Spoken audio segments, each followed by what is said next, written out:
Hi guys, good morning po. Welcome to my YouTube channel, Kuya Mon Vlog. Ang content po natin ngayon, ito pong aking bota. Lalagyan ko po ng rugby. Alam nyo guys, ito kasi kaya ko pinakita sa inyo para rin sakali pag gusto nyo gayahin o kasi sayang ang bota kung ito eh. Bumili na naman ako ng bago, kaya lang hinayang ko rito sa mga palpe. Para meron ako pansalit. Ang naging problema lang naman ito, yung alam ko to yung mga yan guys, yung mga siit-siit yan, yung parang lubog-lubog dyan, yung mga dito. Kasi pag sobrang taas ng tubig dyan, medyo naglilikang dyan, yung pag yung sa baha, medyo mababasa ng konti yung bukod dito. Siyempre pag sobrang taas dito papasok, pero pagka yung hindi naman, yung mga ganyan lang ang tubig, minsan pumapasok sa mga sa mga ganyan-ganyan, no?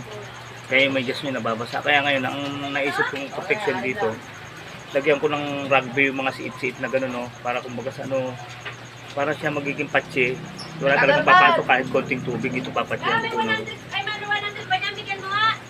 Sandali lang mga guys, 100. Ito, sandali lang. Bayad muna tayo ng mag-deliver ng tubig. 100. Saka, sandali po. Ito yung sandali 50.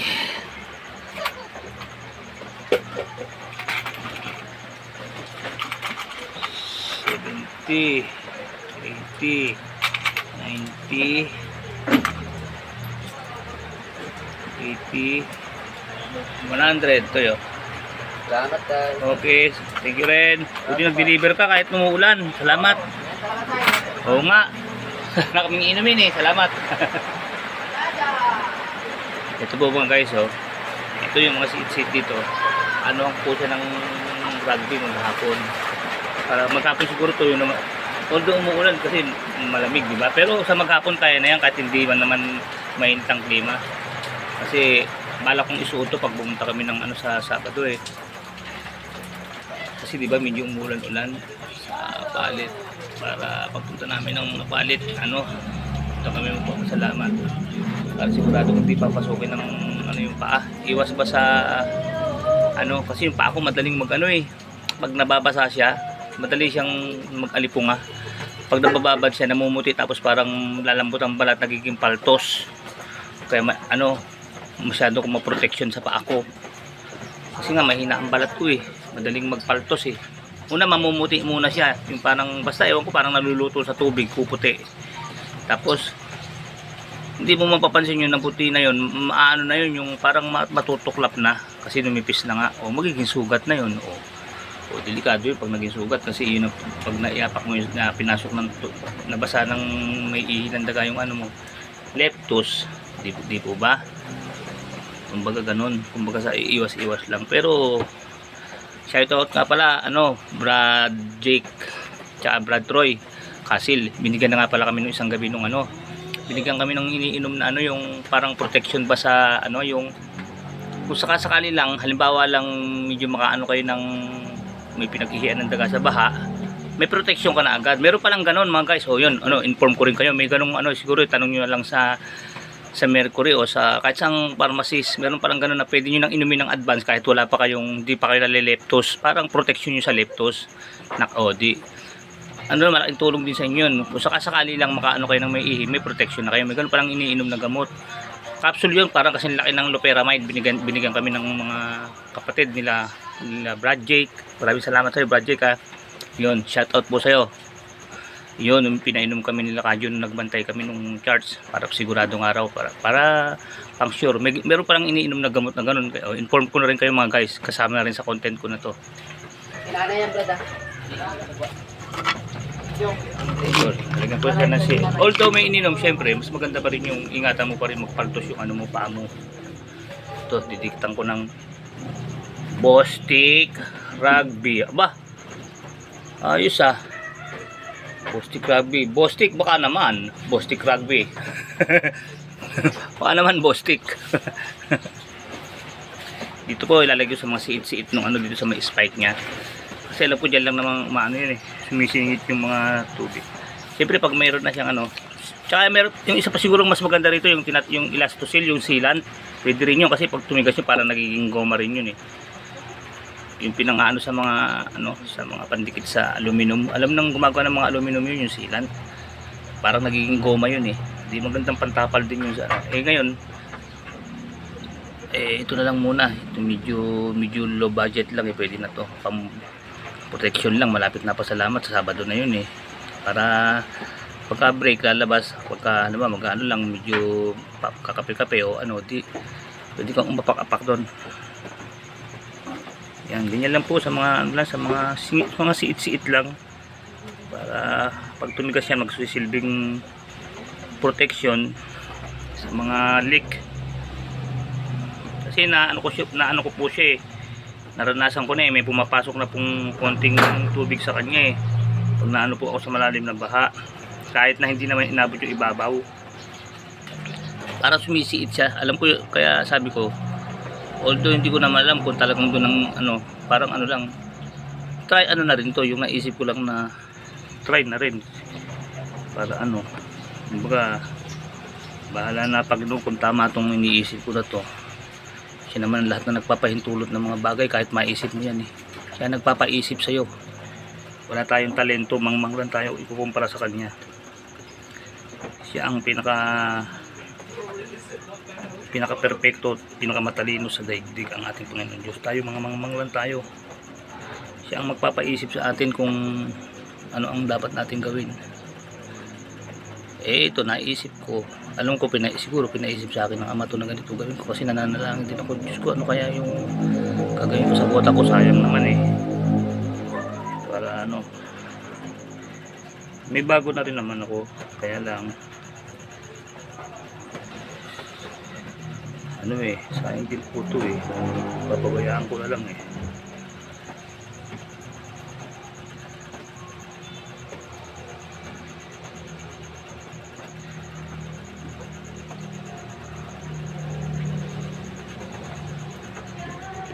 Sa mga parting yung parang, di ba, spike, meron parang parting ano, yung mga pagitan nila na parang kanal.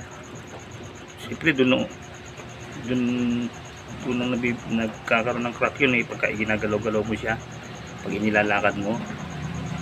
Ewan ko, sa palagay ko lang po ganun, pero kung sakaling tama ako, di salamat sa Diyos. Pero kung mali po ako, pasensyahan nyo na lang po ako ha. Basta pinakita ko lang po sa inyo itong ginagawa ko, baka sakaling makapagbigay sa inyo ng tulong. Baka sakali lang, hindi ko sinasabing perfect ako o talagang makapagbigay ng tulong sa inyo to, kasi baka mamaya mali ako, baka kahit lagyan nyo ng ganito, ganun pa rin eh. Sa akin, content lang baga.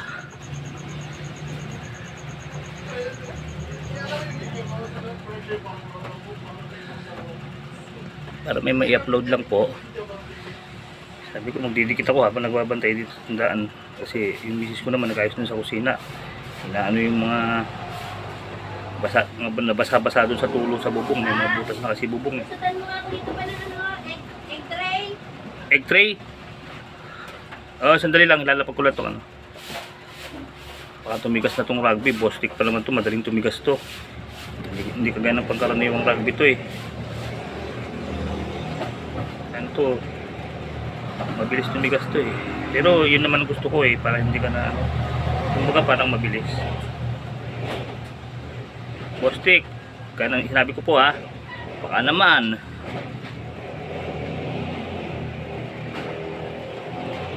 Tray, hingi po ng tray yung asawa ko, kaya ano niya sa mga natulutuluan yung mga nabasado sa kusina namin, yung pinangano namin eh, tray tsaka yung mga karton-karton. Kaya pag ganito tagulan, ubos ang karton na tray namin. Ito po pinangano sa mga basa.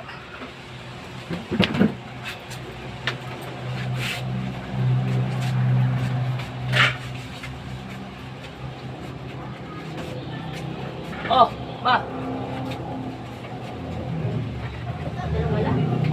Eh, lahat naman dyan ah. Lahat na, kunin ko na rito lahat. Eh, talaga konti lang eh. Kunin ko na lahat.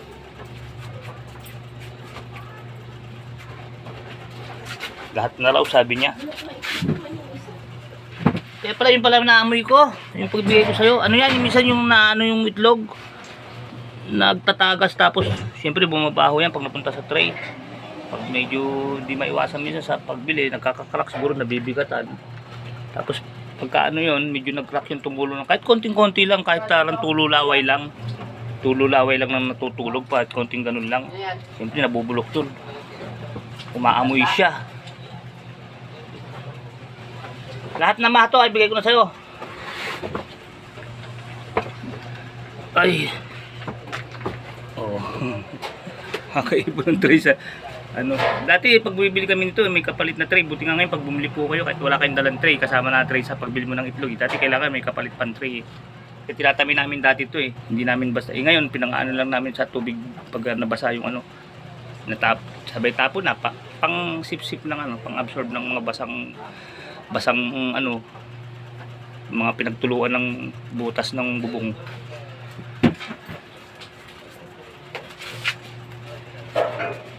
Meron din siguro tumulo, may konti rin siguro tumulo sa iba rito. Tama to para mapalitan na. Meron lang may luka eh. Mao. Wala, kapal. Kasi ba? Tama yan, magtapo na pagkano. Meron ng konting ano din eh. Meron ng konting banto ng amoy luga. Ano yun, yung itlog nga po yun na parang tumagas ng konti. Pag umano po yan, kahit konting-konti lang yun, iba amoy nun, yung tagas na yung katas ng itlog. Eh, kahit namang anong ingat mo, hindi naman maiwasan yun talaga sa tindahan. Talagang itlog yan eh. Hindi maiwasan po talaga yung ganun.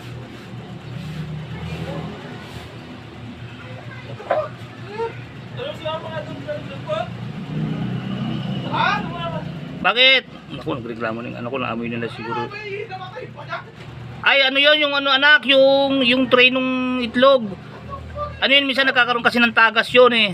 Alam mo na, itatapon na, pang ano na natin sa tubig, maitatapon na yun. Siyempre, hindi maiwasan yung minsan nagkakaroon ng pagka nagpapatong-patong. Nagkakaroon ng konting crack ang itlog. Bali, matatapon naman na yun, pang ano na ni mama nyo sa ano, yung sa tubig, nandun siya sa kusina. Pagtiisan yan muna yung amoy. Langhapin nyo lang ng langhapin, mamaya wala na yan, mauubos din yan.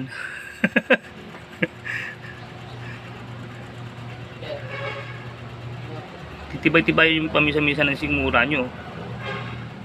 Eh, yung mga nabubuhay nga sa Smoky Mountain, eh, araw-araw din ang kapiling yung amoy na ano dati. Yung ganyang mga amoy, nakakaya nila eh. Sanayan lang yan. Ay, wala kaming modern. Anong meron? Wala na. Wala na? Wala na.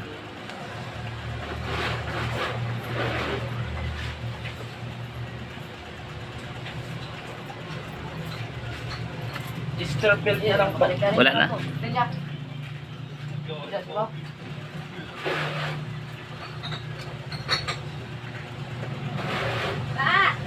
Ay.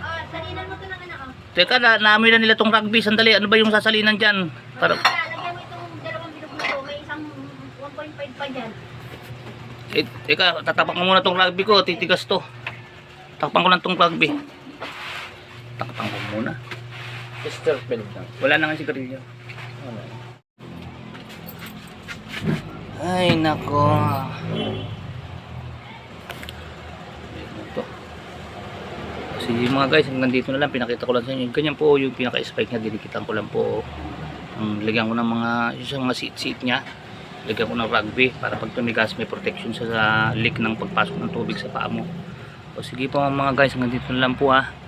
Kaya po ng dati, Kuya Raymond Vlog, keep safe, keep healthy, always trust God. Maraming salamat po sa Diyos. Bye bye po mga guys.